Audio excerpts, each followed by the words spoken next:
I am Chris O'Brien, the president of the SA Quilters Guild, and Kathy somehow convinced me that this would be a good idea. But I'm going to confess right now, it's a little intimidating talking to the back of an iPhone and wondering what on earth you're going to say next, but here goes. Kathy thought it would be a really lovely idea if we took this opportunity to say what a difference the last few months have been in the life of the Guild. We haven't had our regular meetings, our informal groups aren't happening, but I'd like to think that we've done some pretty exciting things as an alternative.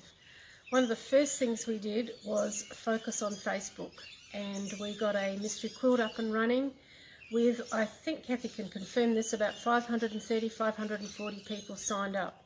It was initially for Guild people, Guild members, but it grew. We had interstate people join us and then overseas people join us. And initially we were a little bit reserved with each other, and I had to apologise at one stage and say, look, a lot of us know each other and we can be a bit cheeky, but just ignore us, it's the Aussie way.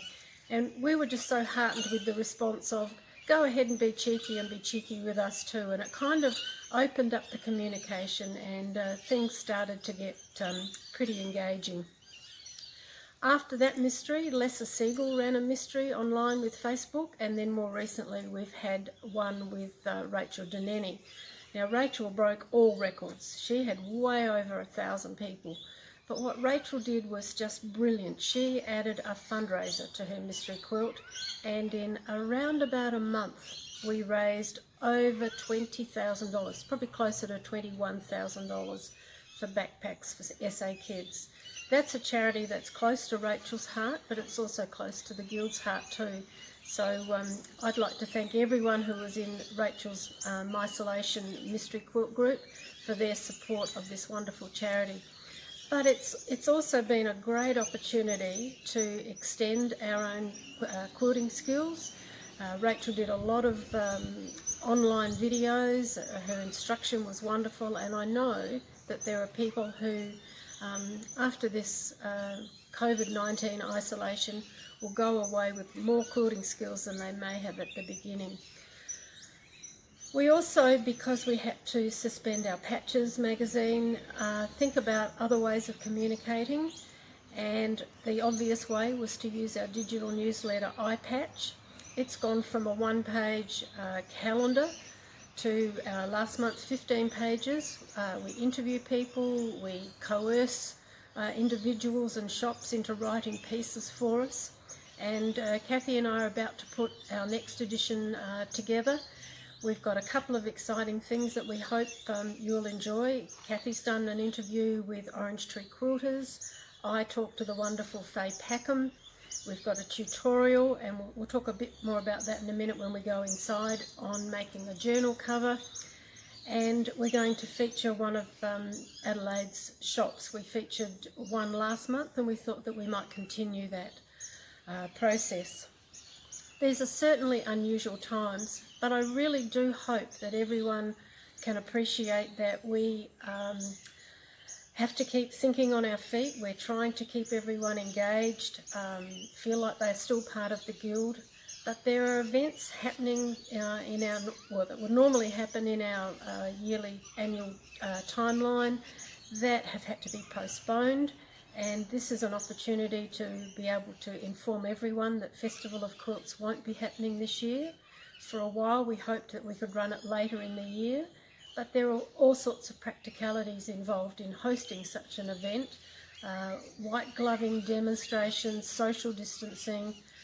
When we looked at all of the inherent issues, we just decided that given the profile of our members, it probably wasn't an ideal venture to pursue. So Festival of Quilts is not going to be happening this year, and we have plans for next year. We'll let you know those in due time. What else have I got here to talk about? Kathy and I went through some notes here. Facebook. Facebook has been the most wonderful way that we have kept in touch with people.